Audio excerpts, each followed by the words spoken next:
Good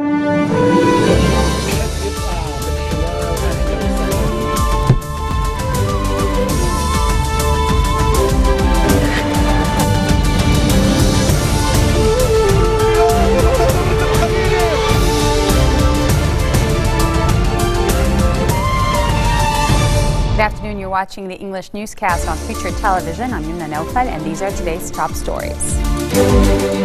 Gunmen go on a shooting rampage at the luxury Radisson Blu Hotel in Mali's Bamako, seizing 170 guests and staff in an ongoing hostage-taking place. France calls on its EU partners to take immediate action to toughen the bloc's borders and prevent the entry of more violent extremists. And more than 1,300 people, around two-thirds of them combatants, have been killed in Russian airstrikes in Syria since Moscow's aerial campaign began. Good afternoon to our viewers. We begin today with a Malian special force stormed a luxury hotel in Bamako after Islamist gunmen took 170 people, including many foreigners, hostage in the capital of the former French colony, which has been battling rebels allied to al-Qaeda for several years. State television said 80 hostages had been freed, but the French newspaper Le Monde quoted the Malian Security Ministry as saying at least 3 people had been killed in the initial attack. A witness outside the hotel said gunfire could be heard from time to time. Automatic weapons fire was heard outside the 190-room hotel in the city center, with a ministry spokesman saying at least 3 hostages have been killed. Chinese state news agency Xinhua said at least 7 Chinese nationals were among the hostages, while Turkish Airlines said 6 of its staff were caught up in the attack as well. 2 freed female hostages, a Turkish aviation worker and an Ivorian woman who was at the Radisson for an economic conference, said they saw the body of a fair-skinned man lying on the floor of the hotel. France is calling on its European Union partners to take immediate and decisive action to toughen the bloc's borders and prevent the entry of more violent extremists. Interior Minister Bernard Cazeneuve and the other EU Interior and Justice Ministers opened an emergency meeting on the next steps to take to prevent more bloodshed. France and Belgium are expected to urge their EU partners to tighten gun laws, toughen border security, and choke off funds to extremist groups. 1 week after the coordinated attacks claimed by ISIS that killed 129 people in Paris. Britain's Interior Minister Theresa May said the EU must quickly implement beefed-up border security measures already agreed on, saying there was a clear link between tightened borders and the safety of Europeans. Ministers, however, were not expected to order any new measures that could immediately be introduced. Documents prepared for the meeting and seen by the Associated Press indicate the ministers will try to push forward on priorities already identified but not acted on by EU leaders following an earlier round of lethal attacks in Paris on Charlie Hebdo back in January. U.S. President Barack Obama says it may take some months for Russia, Iran, and the Syrian ruling elite to accept that there can be no end to Syria's civil war on a political settlement while President Bashar al-Assad remains in power. Obama said that Moscow and Tehran recognized ISIS as a serious threat, but Russia's efforts in Syria were aimed at propping up Assad. Canadian Prime Minister Justin Trudeau, on the other hand, was speaking on November 19 after his formal first meeting with U.S. President Barack Obama, and he said he reassured the president that Canada was committed to the campaign against the militants. It's not as if Iran or Russia see ISIL as not being a serious threat. They recognize that it's a threat. The problem is that the strategy that we're pursuing right now doesn't allow them to focus attention there. That's why most of the Russian strikes at this point have not been directed at ISIL. They've been directed at propping up the Assad regime. So they will have to make a fundamental shift, I believe, in policy. What we are doing with our coalition members is recognizing that may take some months for the Russians and the Iranians and, frankly, some of the members of the Syrian government and ruling elites within the regime to recognize the truth that I just articulated. The bottom line is I do not foresee a situation in which we can end the civil war in Syria while Assad remains in power. And by the way, that's not a matter of my decision making. Even if I said that was okay, I still don't think it would actually work.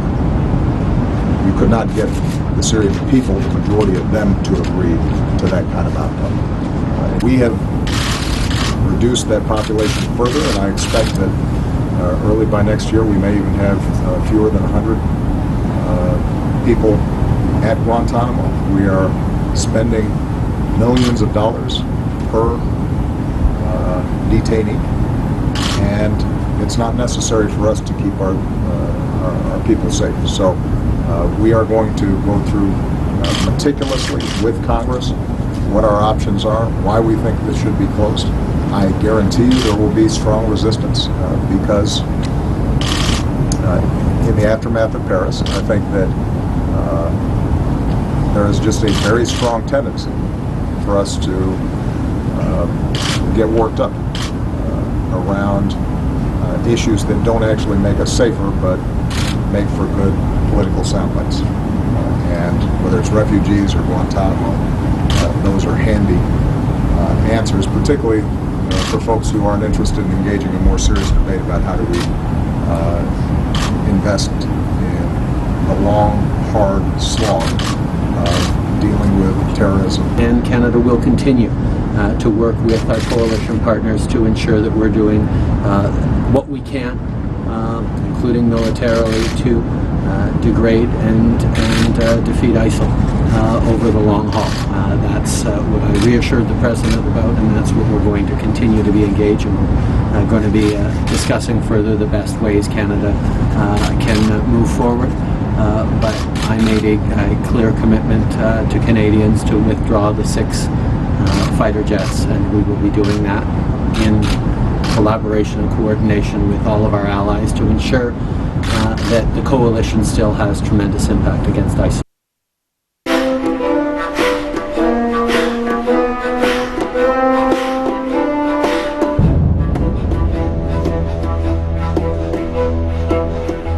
More than 1,300 people, around 2/3 of them combatants, have been killed in Russian airstrikes in Syria since Moscow's aerial campaign began on September 30th. The figure supplied by the Syrian Observatory for Human Rights is more than double the overall toll it gave in its last report on the Russian campaign 3 weeks ago. The Britain-based observatory said it had documented about 1,333 deaths in Russian airstrikes, most of them from Islamic State group jihadists and other fighters. It said about 380 ISIS fighters had been killed, along with 550 militants from Al-Qaeda, Nusra Front, and other rebel forces.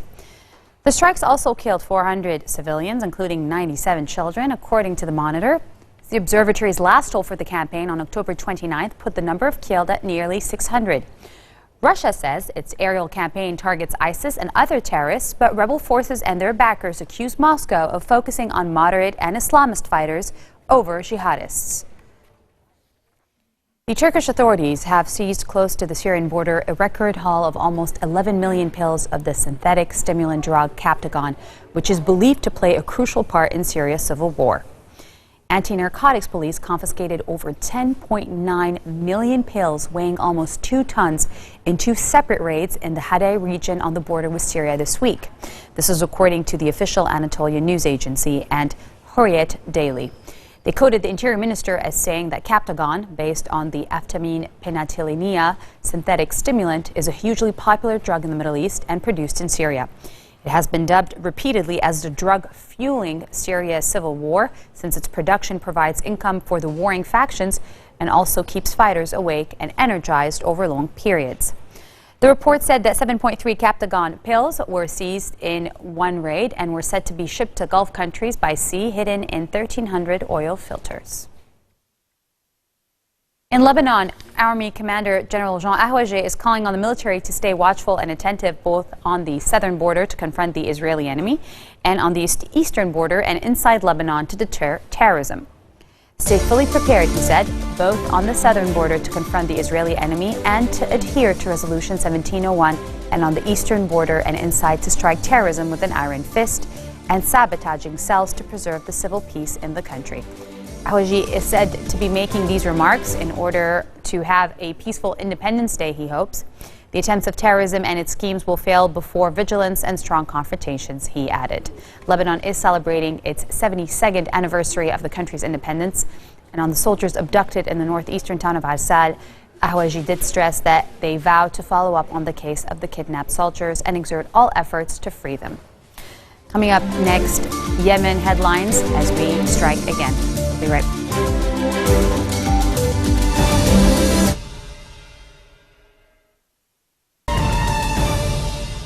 Welcome back. You're watching the 4:20 o'clock news here on Future Television. Al-Qaeda militants killed at least 15 Yemeni soldiers in an attack on a military post in the eastern region of Hadramawt on Friday, according to witnesses and a security source. Some 19 militants were also killed in the same attack, according to the security source. Al-Qaeda in the Arabian Peninsula, one of the group's most deadly global branches, has controlled the southern Hadramaut city of Mukalla and surrounding areas since early this year, though it has not staged attacks on army positions elsewhere in the province for months. The attack began with a suicide bomber detonating an explosive in his car at the military post between the towns of Shibam and Al-Qatn, followed by an assault by 25-30 militants, according to the security source. Now, at least 9 people killed in a bomb attack on a Shia Muslim mosque south of Baghdad, according to police and medics. There was no immediate claim of responsibility for the blast, but ISIS militants controlling large parts of Iraq's north and west regularly target Shia districts and security forces in the capital and elsewhere. A roadside bomb planted near the mosque in Yusufiyah went off as worshippers were leaving Friday prayers, killing 2 civilians and wounding 9.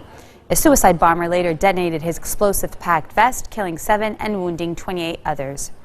Iraq is also gripped by sectarian conflict, mostly between Shias and Sunnis, that has been exacerbated by the rise of the ultra-hardline Sunni insurgents of ISIS. This marks the end of our report for today. Now for a reminder of our headlines. Gunmen go on a shooting rampage at the luxury Radisson Blu Hotel in Mali's Bamako, seizing 170 guests and staff in an ongoing hostage-taking that has left at least 3 dead. France calls on its EU partners to take immediate action to toughen the bloc's borders and prevent entry of more violent extremists. And more than 1,300 people, around 2/3 of them combatants, killed in Russian airstrikes in Syria since Moscow's aerial campaign began in September. Those are your Friday headlines live on Future Television. Have a very safe weekend ahead, and we'll see you again tomorrow.